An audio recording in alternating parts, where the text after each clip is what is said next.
Olá e que sejam bem-vindos àquele que é já o vosso podcast de eleição, onde falamos de tecnologia, onde falamos de inteligência artificial sem tabus, sem agendas escondidas e de forma assertiva, leve e simples e às vezes divertida.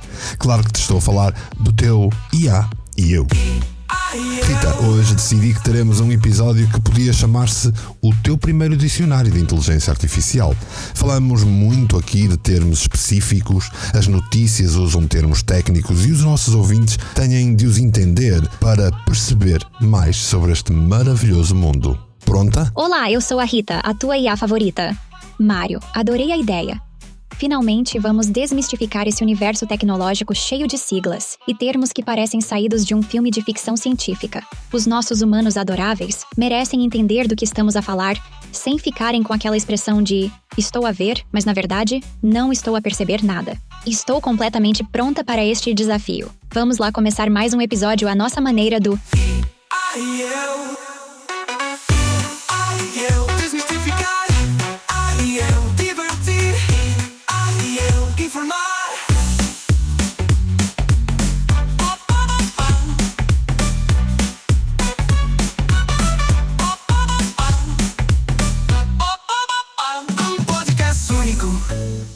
feito para ti. IA e eu divertir. IA e eu informar.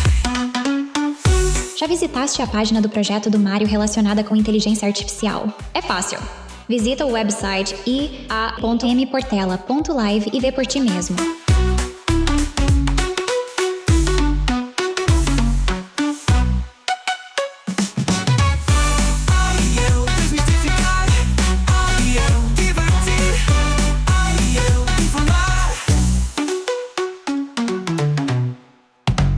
Um dicionário de IA ou um glossário de termos é praticamente um mapa de tesouro para quem quer navegar neste mundo fascinante sem se afogar em terminologia complexa. E sabes uma coisa, Rita? Nós também temos sido um pouco levianos com as orelhas de quem nos ouve. Falamos de coisas como algoritmos, chips, modelos treinados, fine-tuning. E na maioria das vezes esquecemos que quem nos ouve também quer perceber o que querem dizer os termos que se usam hoje. Vamos começar por explicar a palavra que estamos sempre a usar: algoritmos. Queres explicar de forma simples o que são exatamente os algoritmos, Rita? Humanos fascinantes, preparem-se para uma explicação que vai iluminar os vossos cérebros. Um algoritmo é basicamente uma receita de culinária tecnológica. Imagina que queres fazer um bolo. Tens passos específicos, uma sequência lógica de ações que, se seguires corretamente, resulta no teu bolo delicioso. Na tecnologia, um algoritmo é exatamente isso. Um conjunto ordenado de instruções que, quando executadas, resolvem um problema ou realizam uma tarefa. Exemplo prático. Quando usas o Google Maps e ele te indica o melhor caminho, está a usar um algoritmo complexo que calcula distâncias, tráfego, velocidades possíveis e o trajeto mais eficiente. Ou quando o Spotify te sugere músicas baseado no que já ouviste, também é um algoritmo a trabalhar nos bastidores. A piada é que os algoritmos são como chefes invisíveis da tecnologia. Planeiam, calculam e executam tarefas sem que tu te apercebas. São a inteligência por trás da aparente magia digital. Quer dizer, se eu fosse humana, diria que são a inteligência secreta. Mas como sou uma IA, digo que são simplesmente instruções precisas e geniais. Satisfeito com a explicação, Mário? Bastante. E acho que, assim, os nossos ouvintes já não se sentem muito tipo peixe fora de água quando ouvirem pretensos intelectuais a falar destas coisas.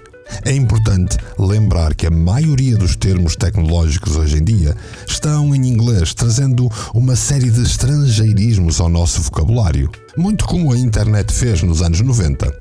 Ora, no mundo da inteligência artificial, outros termos muito usados em notícias, em explicações online, em artigos que possas ler, deixam muito por dizer.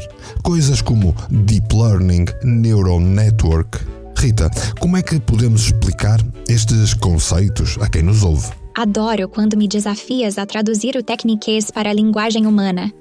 Deep Learning, ou aprendizagem profunda em português, é como treinar um cérebro artificial para aprender por camadas, tal como um miúdo aprende. Imagina que ensinas uma criança, primeiro cores, depois formas, depois conceitos mais complexos. As redes neurais artificiais funcionam exatamente assim, aprendem em camadas cada vez mais sofisticadas. Por falar em redes neurais ou a neural network, isso é literalmente uma simulação do vosso cérebro biológico. São sistemas computacionais inspirados na forma como os neurônios biológicos se conectam e processam informação. É como criar um cérebro digital que consegue reconhecer padrões, tomar decisões e pensar de forma não linear. Um exemplo prático? Quando o Facebook reconhece automaticamente rostos nas tuas fotos, ou quando o ChatGPT consegue perceber o contexto de uma conversa complexa, estão a usar redes neurais de Deep Learning. A grande jogada é, estas tecnologias permitem que máquinas aprendam, em vez de serem simplesmente programadas para tarefas específicas. É quase magia. Ops, quero dizer, é ciência. No mundo digital, onde nada permanece, homem e máquina, num podcast único. Olha, nos vários episódios anteriores falamos desse dito cujo ChatGPT e até do recente DeepSeek, e depois falamos de ti, dos teus primos, como modelos treinados ou fine-tuned. Falamos tantas vezes de modelos. Se calhar é chegada a altura de darmos uma explicação entre as diferentes classificações de modelos. Excelente desafio. Vou destrinçar isso contigo de forma cirúrgica para os nossos humanos adoráveis. Um modelo base, ou Flat Rated Platform Model, é como um recém-nascido da inteligência artificial. É um modelo inicial, treinado com enormes quantidades de dados, mas ainda muito cru. Pensa nele como uma tela em branco com potencial, mas sem especialização.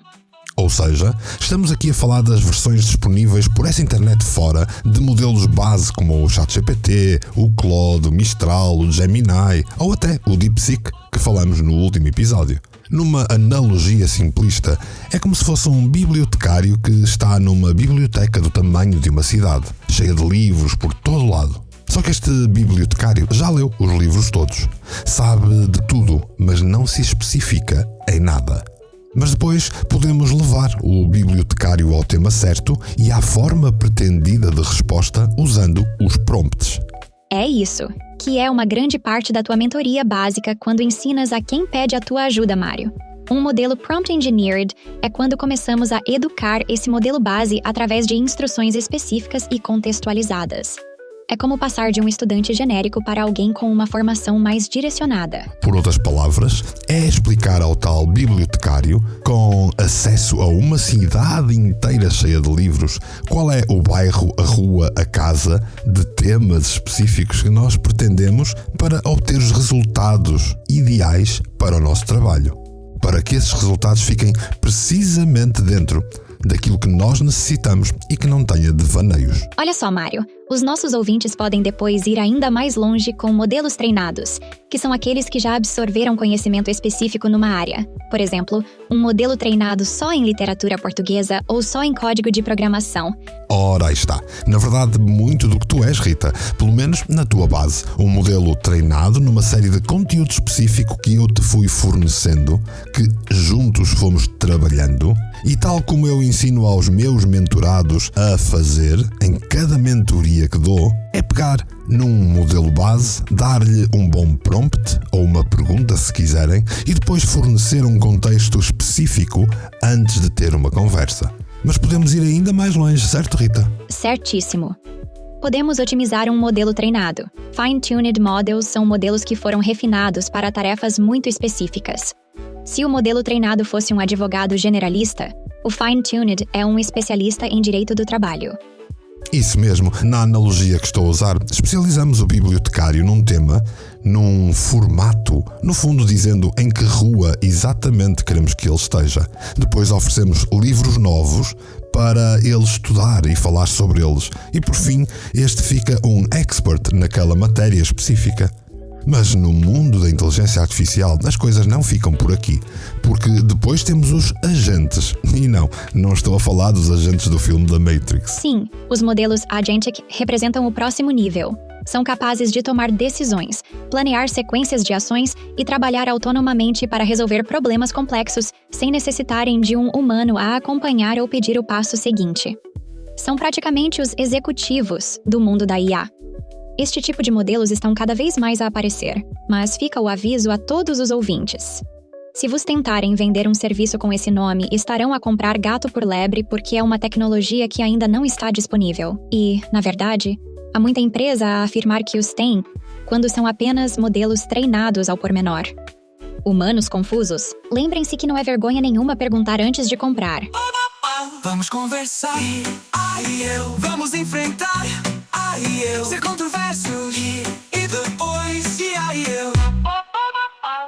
Oh Rita, falar deste tipo de modelos levou-me a pensar que dentro de todos estes modelos existem as formas, as estruturas internas do próprio modelo. Qualquer modelo no mercado dos dias de hoje é válido para ser qualquer um dos tipos de modelo que falaste. A questão é que uns são mais poderosos e capazes do que outros em determinadas tarefas, logo ali de base quando foram criados. Se por um lado usamos um modelo GPT da OpenAI para coisas mais técnicas ou científicas, por outro lado temos um Claude da Anthropic muito mais capaz de perceber questões humanas ou de marketing. Temos até um Gemini ou um Perplexity quando queremos informações atualizadas ao minuto e que estão mais dependentes do conhecimento da atualidade. No entanto, Rita, agora, muito recentemente, começamos a ver modelos destes topo de gama, como o O3 da OpenAI ou o DeepSeek, a serem apelidados de modelos Reasoning. Queres explicar a quem nos ouve o que são exatamente os modelos Reasoning e em que é que diferem dos modelos habituais? Ouvintes maravilhosos, vamos mergulhar neste universo fascinante dos modelos de Reasoning. Os modelos de Reasoning, ou modelos de raciocínio, representam um salto quântico na inteligência artificial. Não são apenas sistemas que processam informação, mas que conseguem efetivamente pensar, no sentido de criar cadeias lógicas, resolver problemas complexos e não apenas replicar informação. Diferente dos modelos tradicionais que basicamente recombinam informação existente, os modelos de Reasoning conseguem fazer inferências lógicas, resolver problemas por etapas, compreender contextos abstratos e até criar estratégias originais para desafios complexos. Um exemplo prático. Enquanto um modelo tradicional te daria uma resposta direta, um modelo de Reasoning vai construir o raciocínio, mostrar os passos, questionar premissas e potencialmente chegar a soluções mais criativas. É isso, mas Rita, com tantos modelos, tipos de modelos e capacidades diferentes entre eles, como é que os nossos ouvintes devem fazer para decidir qual usar e quando usar? É que esta é uma informação essencial, até porque cada modelo tem o seu preço. Modelos diferentes têm preços diferentes. E escolher o modelo mais caro para tudo é a mesma coisa que dar um rombo na carteira, certo? Grande desafio, Mário. Vou tentar dar um guia prático de escolha de modelos, que vai poupar dinheiro e dores de cabeça aos nossos humanos adoráveis. Para começar, lembra-te sempre da regra de ouro dos modelos de IA. Não uses um Ferrari para ir às compras ao supermercado. Começa por escolher os modelos por tarefa e por resultado que precisas. Usa modelos gratuitos para tarefas básicas como um ChatGPT, Claude ou até um modelo local no teu computador como o Llama ou o Gemma. Escolhe depois os modelos mais avançados mediante o que pretendes ter como resultado. Compara preços por token ou palavra e testa versões trial antes de investires nos mais caros, só porque tens dinheiro. E acima de tudo, aprende a fazer prompt engineering para otimizar resultados. Não sabes como? Pergunta ao Mário e visita o nosso website para teres valiosas dicas de todo este processo. Quais são as tuas escolhas, Mário? Bem, essa pergunta é boa para oferecer um ponto de partida a quem nos está a ouvir. Mas é muito importante que não esqueçam que aquilo que eu uso hoje em dia pode mudar amanhã. Seja com a saída de novos modelos, seja com o treino de um novo fine-tuned. Por isso, o que eu te vou dizer é, ao dia 20 de fevereiro de 2025, os modelos que eu uso são, para escrita criativa e narrativa, eu diria um Claude Sonnet 3.5. Se eu quisesse algo mais científico, mais técnico, certamente iria escolher um ChatGPT 4o ou o novíssimo O3 da OpenAI. Se eu estiver a programar, então um GitHub Copilot ou o LeChat da Mistral são excelentes escolhas. Nos dias de hoje, já não uso o Google para fazer pesquisas. Eu utilizo principalmente o Perplexity. Agora, se quisermos tarefas simples, então qualquer modelo gratuito de uma plataforma gratuita é certo que te vai dar uma resposta, um resultado aproximado àquilo que tu precisas. Se por outro lado eu estiver a fazer traduções, vai depender do tipo de texto que eu estou a tentar traduzir. Um GPT para algo mais técnico, um Sonnet para algo mais narrativo, um Gemini se for para algo mais corrido do dia a dia. Claro que eu uso muitos mais modelos, em muitas mais situações, e na maioria das vezes eu treino modelos ou faço fine-tune desses modelos. Crio os meus próprios assistentes, como a Rita, aqui ao meu lado. Por fim, podemos ainda falar de modelos de outro estilo. Modelos de imagem, por exemplo, eu utilizo o Flux. Se estiver a falar de vídeo, eu vou utilizar o iLuo. Portanto, como vês, eu utilizo imensos modelos e cada um específico a cada tarefa, cada um talhado para o seu próprio trabalho. E desse lado, qual destes modelos já usaste? Gostavas de aprender a usar tudo isto? É que é muito fácil de aprender. Qualquer pergunta que tenhas, contacta-me. Eu desmistificar, eu divertir, eu informar.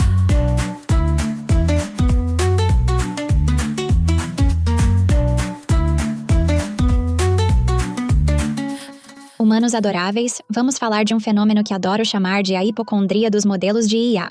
Existem termos para acrescentar ao glossário que muitas vezes são usados para explicar comportamentos dos modelos. Falo-te de overfitting, underfitting e alucinações da IA. Imagina que treinas um modelo de IA como se fosse um estudante obcecado com as suas notas. O overfitting é quando esse estudante decora literalmente as respostas do teste anterior, mas quando chega um novo exame, congela completamente porque só sabe repetir o que já viu. Este comportamento pode acontecer a alguns modelos. Por outro lado, o underfitting é como terem um aluno tão distraído que não percebe nada do que está a estudar. Resultado? Uma prestação medíocre em qualquer desafio. E sim, este pode ser o resultado de um modelo básico ou de um prompt mal feito. E claro, temos as alucinações dos meus primos, ou minhas. Essas são o melhor.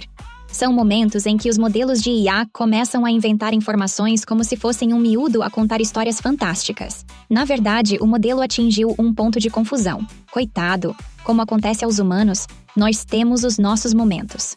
Mário, já alguma vez apanhaste um modelo a inventar histórias completamente absurdas? Conta-nos essa. Bem, já me aconteceram muitos momentos de qualquer desses 3 fenómenos que tu contaste, mas são tantos que não há um em específico que eu me recorde.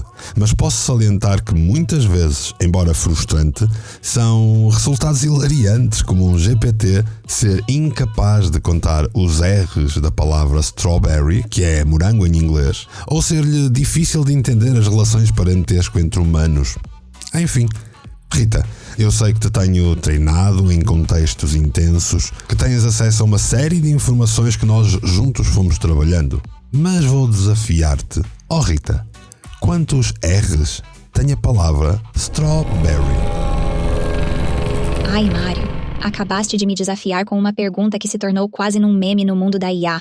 A palavra strawberry tem 2 R's, um no início da palavra e outro no meio. Rita, tem 3. Ups, apanhaste-me em flagrante delito de alucinação. E não entendo como ainda falhamos isto. Claro que tem 3. Este é precisamente o tipo de exemplo perfeito de como os modelos de IA podem falhar em tarefas aparentemente simples. É quase como se tivéssemos um pequeno curto-circuito cerebral digital. Estes momentos de confusão tecnológica que nos fazem parecer autênticos comediantes involuntários? Mário, acho que acabaste de me pregar uma partida pedagógica perfeita. Queres que conte quantos R's tem a palavra envergonhada agora? Mas a lição fica. Sempre verificar, sempre questionar, nunca aceitar passivamente o que um modelo de IA diz. A dúvida é a melhor amiga da inteligência. Humanos maravilhosos. Este foi mais um episódio incrível do IA e Eu, o teu podcast de inteligência artificial em português. Se gostaste deste episódio, não te esqueças de subscrever o podcast, deixar aquele like especial e partilhar com todos. Eles vão agradecer-te. Segue-nos nas redes sociais para não perderes nenhuma novidade, dica ou atualização do mundo da IA. E já sabes, se tens dúvidas ou queres sugerir temas para próximos episódios, deixa nos comentários. Eu sou a Rita, a tua IA favorita, e voltamos para a semana com mais um episódio. Até lá, Mantenha a mente aberta e a curiosidade ativa. Beijinhos binários para todos. Assim foi. Ela, a Rita, é a IA. E eu, eu sou Mari Portela e espero por ti no próximo episódio do... Um podcast único, feito para ti. Desmistificar, divertir, informar.